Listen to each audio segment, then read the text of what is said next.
Assalamualaikum warahmatullahi wabarakatuh. Yang terhormat Pak Adi selaku dosen pengampu mata kuliah Teknik Tegangan Tinggi. Di sini kelompok 8 ingin mempresentasikan proyek UTS yang bertemakan pembangkit.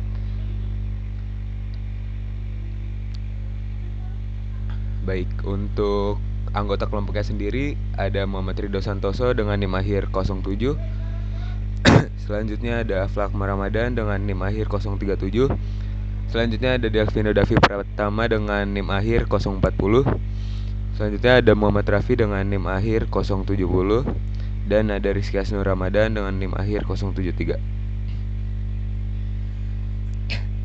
Baik, untuk pengertian PLTU sendiri.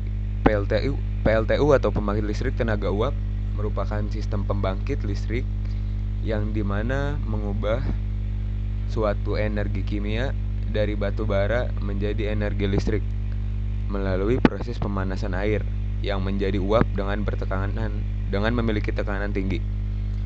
Uap ini digunakan untuk memutar turbin yang nantinya akan terhubung ke generator listrik. Prosesnya sendiri menggunakan siklus Rankine tertutup, yaitu siklus berulang dari air, lalu ke uap, lalu ke air kembali. Mengapa sih PLTU banyak dipilih?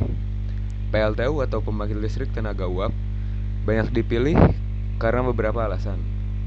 Yang pertama, batu bara sendiri sebagai bahan bakarnya yang relatif murah dan mudah diperoleh, terutama di Indonesia yang memiliki cadangan batu bara yang cukup melimpah. Yang kedua, teknologi PLTU sendiri sudah stabil dan juga sudah banyak digunakan, sehingga proses operasional dari PLTU sendiri dan juga proses maintenance-nya atau pemeliharaannya sendiri lebih mudah serta efisien.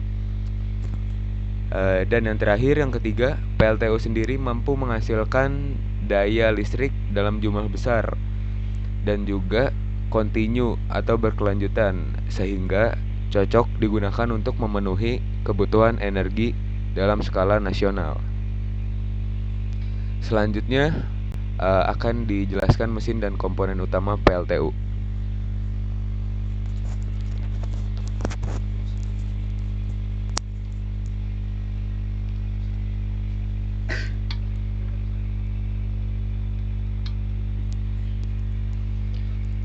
Baik, selanjutnya saya akan menjelaskan mesin dan komponen utama PLTU.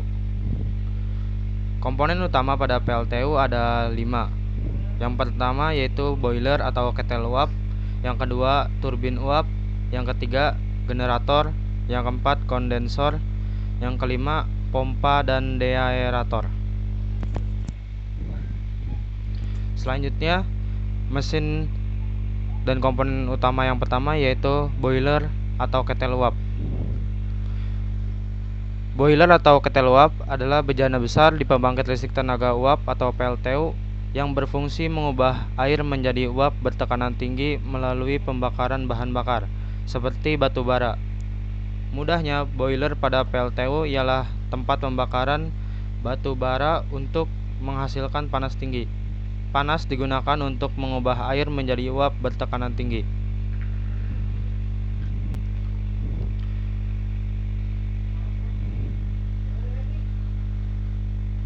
Secara sederhana, boiler diibaratkan sebagai jantung dari PLTU, karena disinilah energi panas dihasilkan dan diubah menjadi energi uap.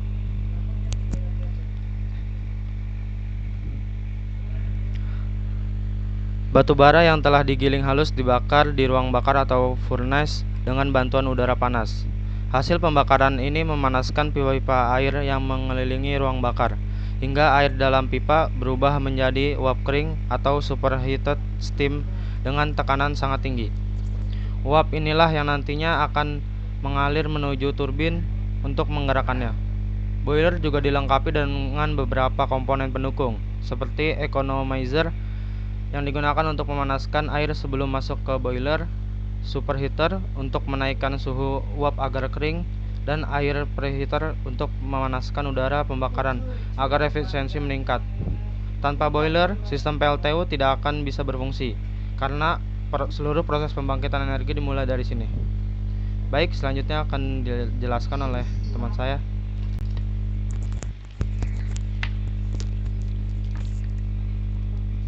dengan saya Rizky Hasnur Ramadan, NIM akhir 73.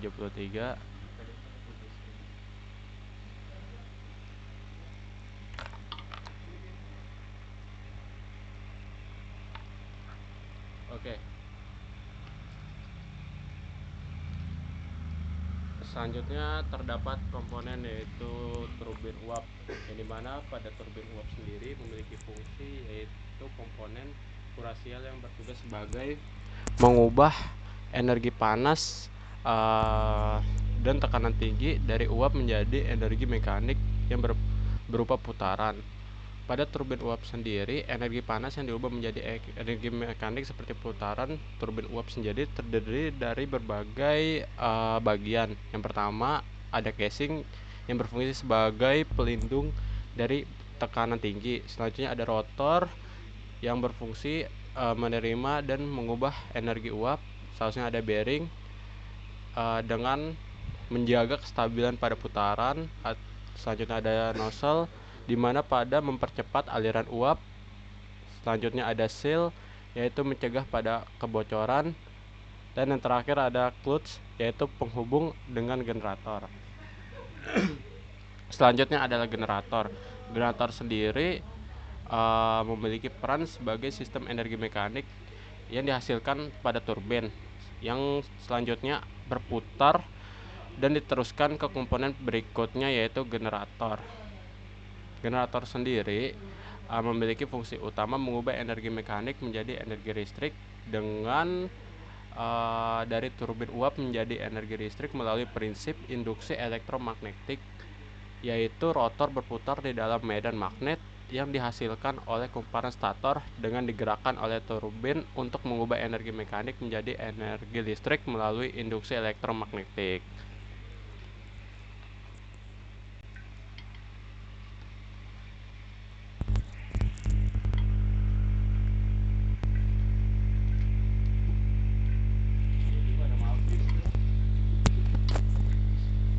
Kemudian mesin dan komponen selanjutnya adalah kondensor. Kondensor ini merupakan alat penukar panas yang berfungsi untuk mengubah uap bekas dari turbin menjadi air kembali atau disebut kondensat dengan cara mendinginkannya. Kondensor ini sendiri mengubah uap bekas menjadi air dengan pendinginan, biasanya menggunakan media air laut. Fungsi kondensor ini sangat penting karena menghemat penggunaan air juga energi. Air hasil kondensasi tersebut tidak dibuang, tetapi dikembalikan lagi ke sistem untuk digunakan ulang di boiler. Selain itu, tekanan di dalam kondensor juga dijaga serendah mungkin agar turbin bisa menghasilkan kerja maksimum. Kemudian, komponen selanjutnya adalah pompa dan deaerator. Pompa dan deaerator ini adalah dua komponen penting dalam sistem air umpan di pembangkit listrik tenaga uap yang bekerja sama untuk memastikan air yang masuk ke boiler bebas dari oksigen dan gas korosif lainnya. Pompa sendiri memiliki fungsi di mana mengalirkan air kembali ke boiler. Pompa ini bekerja melawan tekanan di dalam boiler, jadi konstruksinya dibuat sangat kuat agar mampu memompa air dalam tekanan tinggi. Kemudian, deaerator berfungsi menghilangkan gas terlarut agar tidak menimbulkan korosi.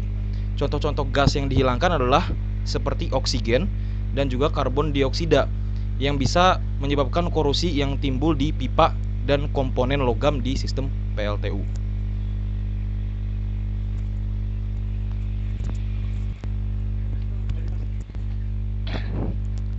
Oke, saya Delvino Davi Pratama dengan NIM akhir 040. Di sini ada siklus ranking PLTU.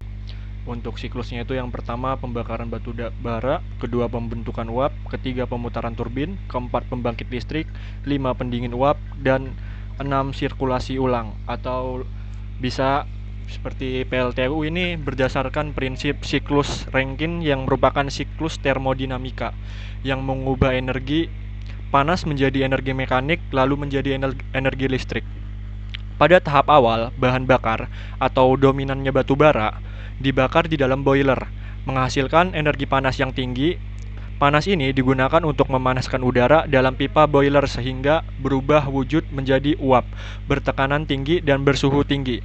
Nah, uap yang terbentuk kemudian dialirkan ke turbin. Ketika uap tersebut mengenai sudu atau bilah turbin, energi panasnya diubah menjadi energi gerak yang memutar poros turbin. Poros ini kemudian dihubungkan ke generator sehingga putaran turbin menghasilkan energi listrik. Di sini ada kelebihan dan kekurangan PLTU. Untuk kelebihannya itu kelebihannya stabil dan daya besar. Kedua, bahan bakar melimpah dan murah. Ketiga, teknologi sudah matang. Keempat, efisiensi dapat ditingkatkan. Yang kelima, potensi pengembang ramah lingkungan. Sedangkan untuk kekurangannya, efisiensi masih rendah di operasi konvensional, konsumsi batu bara tinggi dan boros energi, emisi dan pencemaran udara, biaya investasi dan operasional tinggi. Nah, di PLTU ini kelebihannya memiliki daya yang besar dan stabil. Proses pembakaran batu baranya menghasilkan energi panas yang dapat diandalkan untuk membangkitkan listrik secara terus-menerus. Dan teknologi PLTU ini sudah matang karena digunakan secara puluhan tahun sehingga banyak sumber daya manusia yang menguasai operasinya dan efisiensi dapat terus ditingkatkan melalui inovasi teknis. Sedangkan untuk kekurangannya itu yaitu konvensional masih rendah karena banyak energi panas terbuang pada proses konversi uap menjadi energi mekanik dan listrik, dan konsumsi batu baranya sangat tinggi dan proses pembakarannya boros sehingga biaya operasional menjadi besar dan sumber daya alam cepat berkurang.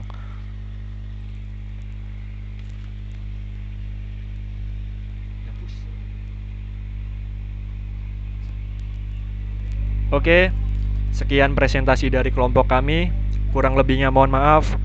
Wassalamualaikum warahmatullahi wabarakatuh.